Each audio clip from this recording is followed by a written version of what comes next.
The drop in crypto prices over the last month not stifling sentiment, though, for the metaverse. While it exists in a different reality, the money flowing into it very real. So are the economies created inside it, according to some proponents. Just last week, metaverse platform Sandbox raked in $85 million in sales of virtual real estate and other NFT-linked assets, according to reports. So is this virtual economy for real? Joining me now is the co-founder and chief operating officer of Sandbox, Sebastien BORGET.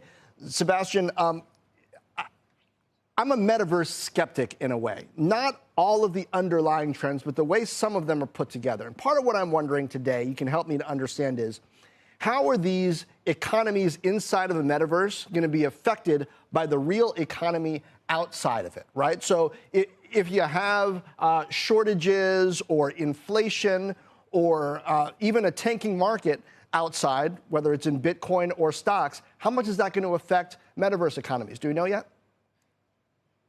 We certainly do, and we've seen at Sandbox, as you saw here, a large growth for the sale of virtual real estate. But beyond that, large growth and development of the ecosystem of people who are flowing to become new digital architects, new builders, new house designers, new land and game designers into our ecosystem. And that's new jobs that came out of the pandemic, people losing their job into the real world and now turning out to those real opportunity with virtual land, developing new set of skills through the different creation tools, which are skills that are becoming accessible quite rapidly, since this tool does not require any strong skill. Just being a 3D artist, you can create games, experience, shows, art galleries, museum without any programming. It's quite interesting. Very interesting. Let's take real estate, for example, though.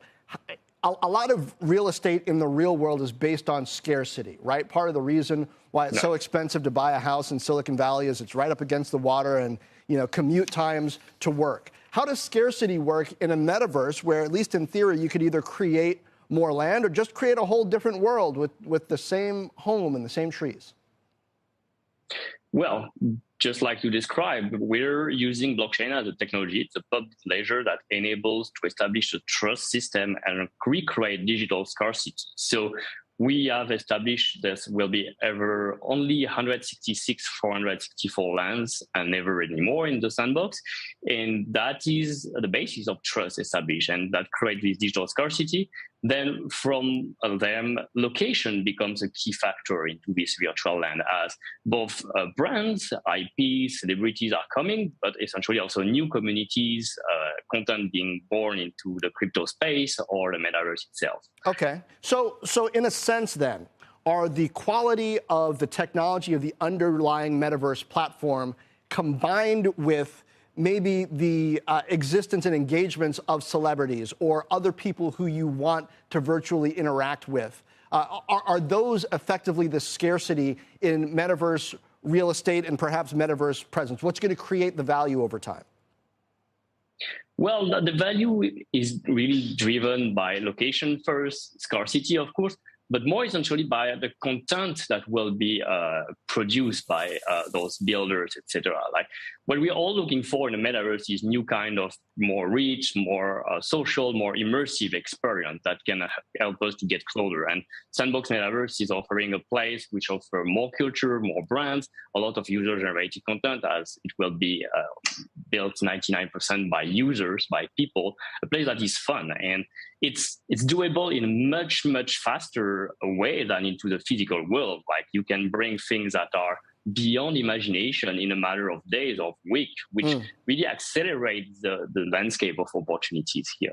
To what degree are we going to need to have sub-metaverses, like Roblox, for example, is perhaps largely for kids? In a way, you don't want everybody in the space where your kids are going to be. You want just kids in there or people who have been vetted in some way. And certainly other communities of adults might be looking for a Las Vegas-like metaverse experience with very different needs. Do those need to be entirely different environments, and do they need to be judged as such?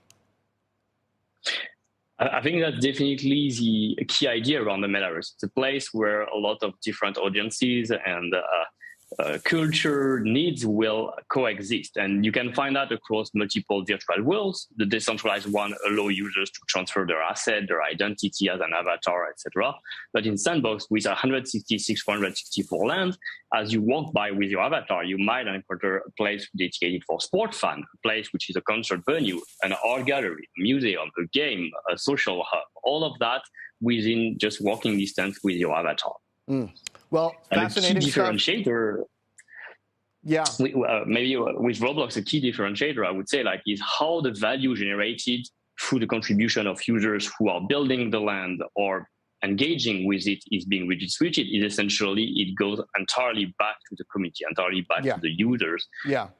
Well, we'll see how those network effects play out. Certainly very interesting. A little bit of gamification, stuff from video games, stuff from real estate, lots of different places. Sebastien, thank you.